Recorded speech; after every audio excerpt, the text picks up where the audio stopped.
Master minds commerce చదవాలనుకునే 10th inter విద్యార్థుల తొలి ఎంపిక.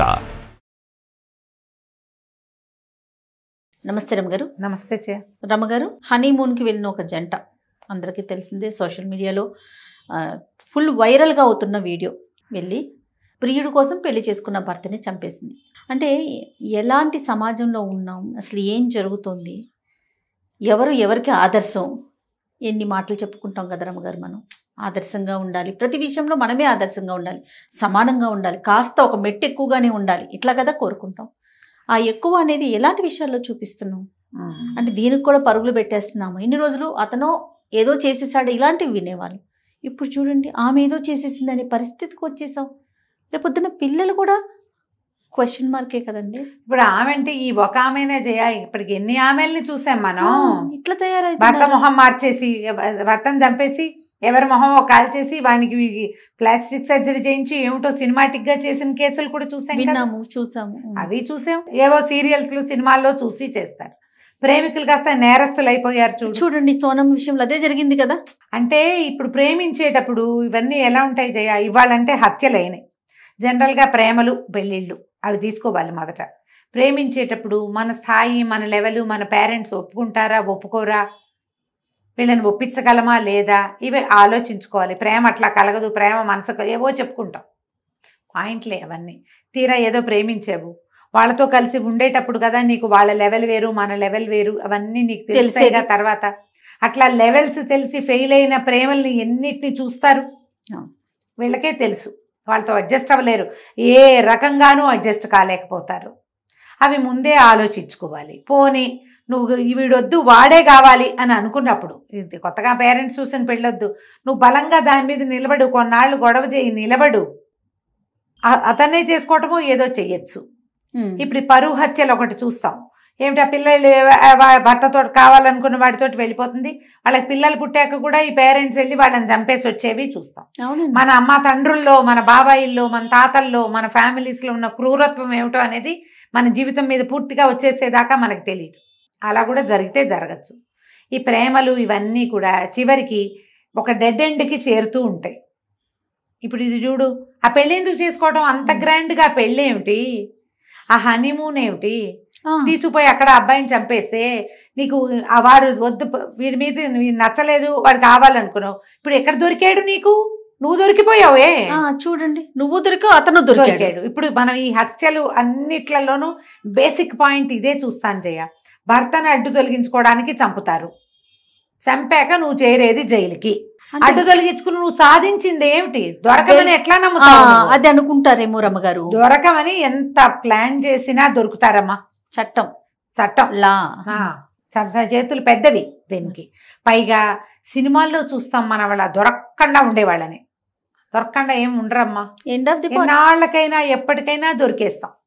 మరి దొరకని వాళ్ళని ఎవరిని చూస్తారు వీళ్ళు? చెప్పు.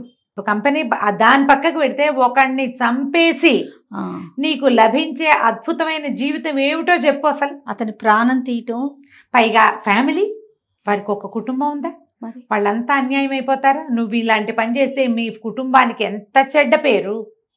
అసలు ఇప్పుడు చూడు, నీ ప్రేమ సంగతి ఎట్లా ఉన్నా ప్రపంచం అందరికీ తెలిసిందా నీ సంగతి? ఎవ్వరికి తెలియదు, మీ రెండు కుటుంబాలకే తెలిసేమో ఇంతవరకు. మీరు ఇప్పుడు చూడండి, వాడెవరినో కావాలనుకున్న వాడినే పెళ్లి చేసుకోవటమో, వాడితో కలిసి లేచక్కపోవటమో, ఇలాంటి మాటలు అందించకూడదు. కానీ అలాంటిది ఏదైనా చేయొచ్చు. లేదా పేరెంట్స్ ఒప్పించుకోండి అమ్మా, 4 ఏళ్ళు ఆగి పోనీ పెళ్ళైనాకైనా సరే దూరంగా వెళ్ళిపోని. చంపేయటం ఎందుకు? ఎంత క్రూరత. ఈ చంపేసే వాళ్ళందరి మీద నాకు అదే ప్రశ్న ఉంటుంది జయ. ఎప్పుడు చంపేశాక నువ్వు ప్రేమికుడుగా ఉండవు, నువ్వు హంతకుడు అవుతావు, లేదా హంతకురాలి అవుతావు. ఎప్పటికైనా నిన్ను ప్రేమికుడు అంటారా ఈ జన్మకి? ఇంకా పోయిందిగా. ఎందుకు మరి ఈ ప్రయత్నం? జీవితంతో రాజీ పడలేరు మీరు, రాజీ పడలేవు. ఒకటి నువ్వు చచ్చిపోవచ్చు, లేదా ఇందాక చెప్పింది ఇంకో దారి, అది ఎలాగో ఉంది. ఈ అబ్బాయిని చంపటం వల్ల పెళ్లి చేసుకుని అతన్ని అన్యాయంగా, అతను తప్పేం లేదు, ఏం లేదు కదా, అతను తప్పేం లేదు. నీ ప్రేమను ఒప్పుకొని నీ పేరెంట్స్ బాగానే ఉన్నారు. ఆ వాడెవరో 3వ మనిషి చనిపోవాలా నీ వల్ల? ఏంటమ్మా ఇట్లా ఉన్నారు, ఇంత తెలివి తక్కువగా. క్రూరత్వం ఎలా వస్తుంది అంటారు రమ్మగారు? అప్పటికప్పుడు వచ్చేదేనా ఇది? ఏం కాదమ్మా, ఇవన్నీ ప్లాన్డ్ గా వచ్చాయి. అప్పటికప్పుడు వచ్చేది ఏంటి జయ? ఇప్పుడు ఎవరో మన మీద పడ్డాడు, ఒకడి మీద పడ్డారు, ప్రమాదం, వాళ్ళని తట్టుకోవడానికి లేదా వాళ్ళ నుంచి తప్పించుకోవడానికి వాళ్ళని తోసేస్తే ఇది అప్పటికప్పుడు జరిగేది. అంతేగాని ప్లాన్డ్గా పెళ్లి చేసుకుని అదేదో ఊరు కూడా తీసుకెళ్ళి నగనాణ్యం అన్ని పట్టుకుపోయి వాళ్ళు ఎవరినో అక్కడికే రమ్మని ఇవంతా అప్పటికప్పుడు ఎట్లా? ప్లాన్ బి, ప్లాన్ సి ఇన్నట రమ్మగారు. మరి ఇన్ని ప్లాన్లు ఎలా వేశారు? అంటే ఈ మనస్తత్వం నేను అనేది, ఈ అమ్మాయి ఒకటి, ఇద్దరు అన్నదమ్ములు అంటారు రమ్మగారు. వాళ్ళకి మంచి బిజినెస్ ఉందంట, వాళ్ళ నాన్నగారు చేసే బిజినెస్లు, వాళ్ళ అన్నయ్యలు తమ్ముళ్ళు చేసే బిజినెస్ అన్నిట్లో కూడా ఈ పిల్ల పార్టిసిపేట్ చేస్తుంది. మంచి చదువుకున్న పిల్ల, ఫైనాన్షియల్ గా కూడా పర్వాలేదు, అంటే ఇబ్బంది పడే ఫ్యామిలీ, మంచి సెటిల్డ్ ఫ్యామిలీ. అవతల అబ్బాయి కూడా అంతే, ఒక బిజినెస్ మ్యాన్ కొడుకు, సెటిల్డ్ ఫ్యామిలీ. పెళ్లి చేసుకోవచ్చు కదా. ఎవరు ఇప్పుడు పెళ్లి చేసుకున్న అబ్బాయిని నేను చెప్పాను, పెళ్లి చేసుకున్న ఎవరినైతే ఇష్టపడిందో అతను వీళ్ళ కంపెనీలో అకౌంటెంట్. మరి అక్కడ ఏదైనా ఇష్యూ అయిందో, పేరెంట్స్ ఒప్పుకోకపోవటము, ఏం జరిగిందో మనకు తెలియదు. లో లెవెల్ ఫ్రెండ్షిప్లు జయ, ఇది కూడా ఒక ప్రాబ్లం ఉంటుంది. వీళ్ళేమో ఇంత పెద్ద బిజినెస్ ఉంది, వీళ్ళ దగ్గర పని చేస్తున్నారు అంటే వీళ్ళది ఏ లెవెల్, వాడిది ఏ లెవెల్ చూసుకోవద్దు. ప్రేమ పాయింట్, ప్రేమించావు బాగానే ఉంది, పేరెంట్స్కి చెప్పి ఒప్పించుకుని కుదుర్చుకోవాలి. ఇప్పుడు ఈ అమ్మాయితో పాటు అతను కూడా హంతకుడైపోయాడు కదమ్మా. మరి ఎన్ని ఫ్యామిలీలు పోయినాయి, నీ ఫ్యామిలీ, అవతల పెళ్లి చేసుకున్న కుర్రాడు, ఈ ప్రేమించిన కుర్రాడు, ఈ ముగ్గురు కుటుంబాలు, మీరు సహాయంగా ఎవరిని పిలిచారో వాళ్ళ యొక్క కుటుంబాలు వెరసి ఒక ప్రేమ కథ 5-6 కుటుంబాలు నాశనమా? ఒక్క లవ్ స్టోరీకి ఇన్నే. అంటే నేను ఏదనుకుంటే అది చేసేస్తా, మొండితనం, ఇవే కదా రమ్మగారు రీజన్స్. అంతే, చిన్నప్పటి నుంచి ఇంకేదైనా వేరే కథలు ఉన్నాయేమో మనకి తెలియదు జయ. పబ్లిక్ గా మనకి కనపడేది ఇదే కనిపిస్తోంది. వీళ్ళని ఇలాంటి పనైనా చేసే వైపుకి పురిగొల్పిన సంఘటనలు ఏమిటో, పరిస్థితులు ఏమిటో ప్రపంచానికి తెలియదు. ఇంత పని చేయటానికి వాళ్ళని ప్రేరేపించింది ఏమిటో మనకు అర్థం కాదు. కేవలం ప్రేమేనా, ఇంకేమైనా ఉన్నాయా అవి మనకు తెలియదు. కానీ లోక సహజంగా పైకి మనకి జనాలకి కనపడేది ఇదే మ్యాటర్. ఎప్పుడైనా సరే మీరు ప్రేమిస్తే, వివాహేతర సంబంధం అయితే లేదా పెళ్ళికి ముందే అయితే మీ పేరెంట్స్ని, పెద్దవాళ్ళని ఒప్పించుకోండి మొదటిది. వాళ్ళు ఒప్పుకోకపోతుంటే దానికి కారణం ఏమిటి, కమ్యూనిటీ పరంగానా, డబ్బు పరంగానా, మీ తాలూకు లివింగ్ స్టైల్స్ పరంగానా అనేది చూసుకుని దాన్ని సరిచేసుకోవడానికి ట్రై చేయండి బేసిక్గా. లేదా మీరే ఆలోచించుకోండి, ఇందులోకి దిగాక ఇది నా జీవితానికి ప్లస్ అవుతుందా, మైనస్ అవుతుందా. అమ్మ, ప్రేమించేటప్పుడు ఈ ఊహలు రావు జయ, నేను ఒప్పుకుంటా. కానీ పెళ్లి చేసుకునేటప్పుడు ఒకళ్ళని పెళ్లి చేసుకోవాలంటే వాళ్ళు మనము హెచ్చుతగ్గులు ఎక్కువ ఉండకూడదు వాళ్ళకి మనకి. కేవలం సినిమాలలోనే తోటరాముడును రాజకుమారి బాగుంటారమ్మా, జీవితాల్లో బాగుండరు. ఈ కులాల తేడాలు కూడా జయ, కమ్యూనిటీ పరంగా కూడా అవి పెద్ద పీటలేసేస్తాయి. మీరు ఒక అబ్బాయిని పెళ్లి చేసుకోవడం లేదా ఒక అమ్మాయిని ప్రేమించడం అంటే, ప్రేమించడం వరకు ఏ వేషమైనా నడుస్తుంది. పెళ్ళనంగానే సమాజాలు ఒకటి కాకపోతే చాలా కష్టపడతారు. అడ్జస్ట్మెంట్ ట్రబుల్స్ ఎన్ని రకాలు వస్తాయో, ఎంత సర్దుకోవాలో.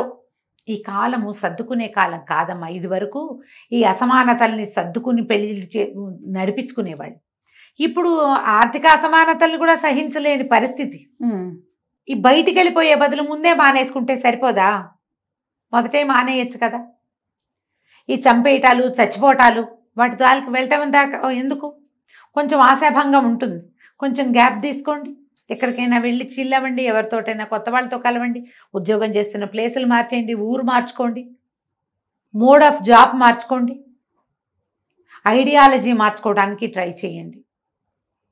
ప్రేమలు ఉంటాయి, నేను కాదన్ను, అవి మిమ్మల్ని చాలా బాధిస్తాయి, అది కూడా నేను కాదన్ను.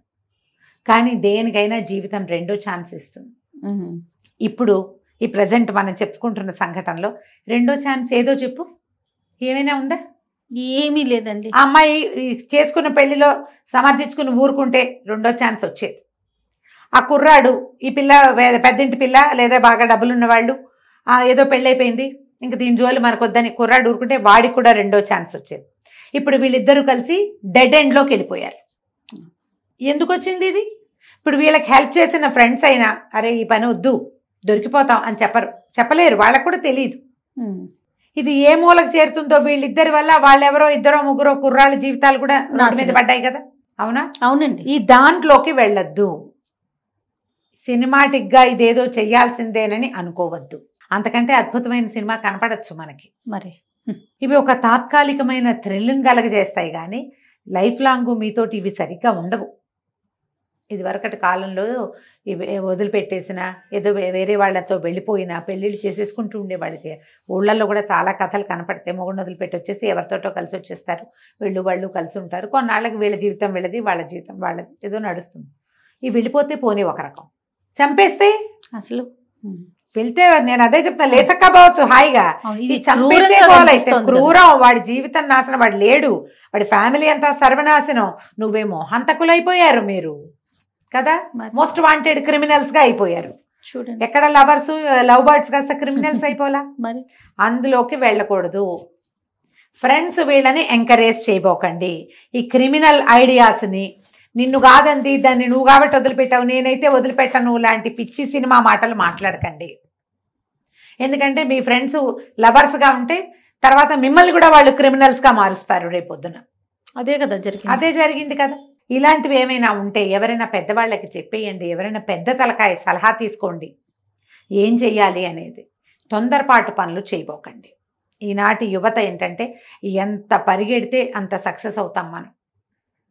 ఇలాంటి తప్పటడుగులు వేస్తే జీవితం అక్కడికి డెడ్ ఎండ్. మీతో పాటు మీ కుటుంబాలు కూడా పాడైపోతాయి. మీ ఇంట్లో ఆడపిల్లలు ఉంటే పెళ్ళిళ్ళు అవ్వవు, తమ్ముళ్ళు ఉంటే వాళ్ళ జీవితంలో ముందుకెళ్ళలేరు, ఎప్పటికీ క్రిమినల్స్ ఫ్యామిలీగా ఉండిపోతారు. ఇలాంటి బ్యాడ్ హిస్టరీస్ మిమ్మల్ని ముందుకు తీసుకెళ్ళడం వేస్ట్ కదా. ఈ పని చెప్పుడు అనవసరంగా. పోనీ అక్కడ దాకా తీసుకుపోయింది, ఆ పిల్ల చల్లగా నగా నట్టా తీసుకుని వాడెవరితోటి వెళ్ళిపోవచ్చునే. నగలు కూడా తీసుకెళ్ళిందంటారు, తీసుకెళ్ళింది. ఆ కుర్రాన్ని పిలిచి వాడి దారిని పోవచ్చుగా అవతలకి. చంపేయటం ఏంటో. ఇప్పుడు ఇది ఎక్కడ చూసాం? ఇది వరకు కూడా మనం కేసు చూసాం, అన్ని పెళ్ళైనాయి, అన్ని బాగానే ఉన్నాయి. ఎవరో వచ్చి తన మెడలో వస్తువులు లాగేసుకున్నట్టు తన మొగుడిని చంపించినట్టు చూపించింది. మన తెలుగు నాటకం ఎక్కడో జరిగింది. కానీ నిజానికి ఏమిటి, అది వచ్చిన వాళ్ళు ఈ అమ్మాయి ఫ్రెండ్సే. పేరెంట్స్ నొప్పించలేక ఇలాంటి పనుల్లోకి దిగుతారా? ఈ క్రిమినల్ ఐడియాస్ కాదు ఇవి. మీరు ఒకటి ఆలోచించండి. ఒకడిని చంపేసి నీతో ఉండదలుచుకున్న అమ్మాయి నీ మీద కోపం వస్తే నిన్నేం చేస్తుంది? రేపొద్దున అదే పని కదా. ఒకటి పోనీ అబ్బాయి వాడు చంపేసైనా సరే నిన్ను నాతోనే ఉంచుకుంటానన్నాడు, వాడిని ఎవరినో చంపేసిన వాడు నీ మీద కోపం వస్తే రేపొద్దున నిన్నేం చేస్తాడు? అసలు ఆ ప్రశ్నే లేదు. ఆ ప్రశ్నే వేసుకోవాలి మీరు. వీడు నన్నేం చేయబోతాడు రేపొద్దున? ఈ ప్రశ్న వచ్చిందంటే మానేస్తారు. ప్రశ్నలు వేసుకోండి అమ్మా. ప్రేమల్లో అదుపులేని తనమే కాదు, క్వశ్చన్స్ కూడా ఉండాలి. వీళ్లతో నేను సజావైన జీవితం గడపగలనా? వీళ్ళతో నా జీవితం అసలు బాగుంటుందా? వీడు నన్ను ఏం చేయబోతాడు? ఇది ఆలోచించుకుని ముందుకెళ్ళండి. రైట్. నమస్తే. నమస్తే జీ.